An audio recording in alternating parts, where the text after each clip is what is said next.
Hi, everyone. Welcome to week one of our 12-week online speech course for summer 2022. I wanted to walk you through what you're doing for week one.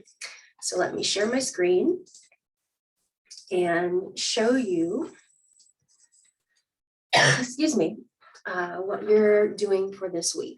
So I have numbered items that I'd like you to complete week by week. And for most weeks in this class, everything will be due by the following Sunday. So our week doesn't technically start until Tuesday, May 31st, which is a little shorter than normal. But everything in this week's folder will be due by Sunday, June 5th at midnight.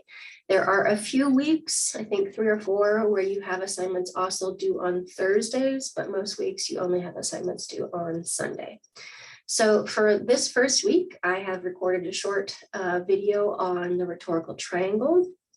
The rhetorical triangle is something that we base a lot of rhetoric and speech on. It is ethos, pathos, and logos, and that 4-minute video or 6-minute video walks you through what that means.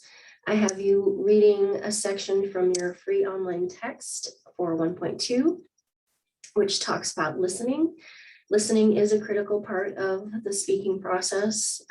If we don't have attentive listeners when we give our presentations, then our presentations fall on deaf ears, if you will. So it's important that we understand the relationship between speaker and listener when we're publicly presenting. And as listeners, to give speakers our earnest attention and to listen with an open mind and to try to avoid distractions. For 1.3, you are watching a 9-minute TED Talk. And then for 1.4, you're going to be asked to think about the credibility of the speaker in that TED Talk. So watch the video first and then do the assignment 1.4. That is a 10-point assignment.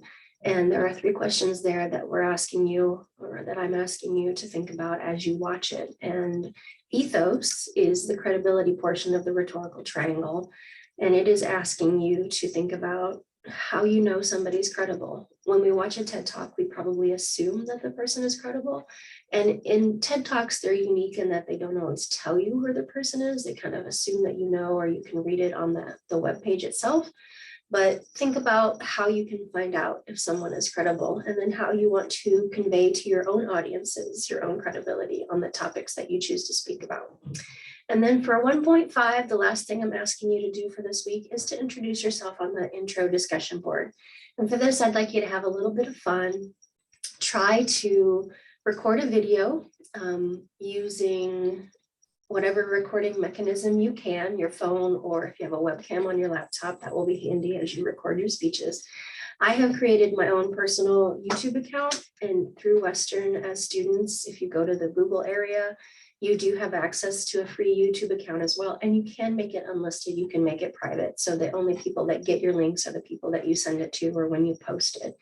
I find that that's the easiest way for me to do a lot of videos. What I have been doing lately is recording via Zoom and then uploading to YouTube.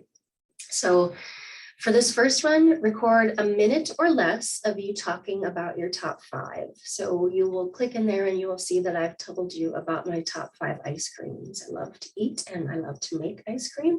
So try to keep your video to 1 minute or less and walk through verbally and on video your top 5. So that's what you're doing for week 1, 5 activities. And each week in this summer's term will follow a similar format. There'll be numbered activities in each of the weekly folders that you get to by clicking assignments. And I've tried to highlight the weeks in which you will be presenting your speeches. So speech 1 will be presented during week 5, speech 2 during week 10, and speech 3 during week 12, our last week together. And for speeches 1 and 3, you only have to record them to your webcam and then post them.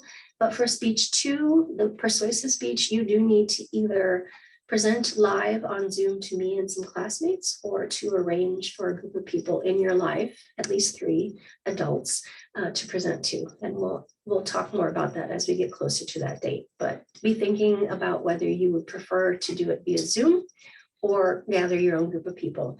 I've found in the past years of doing this during the pandemic, most people prefer Zoom. They don't like the hassle of trying to gather people in their lives, and sometimes people flake out or have other things that happen at the last minute.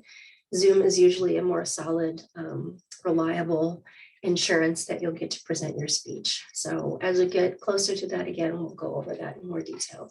But I look forward to looking at your introductions. And if you have questions between now and the start of our classes on the 31st, please don't hesitate to reach out.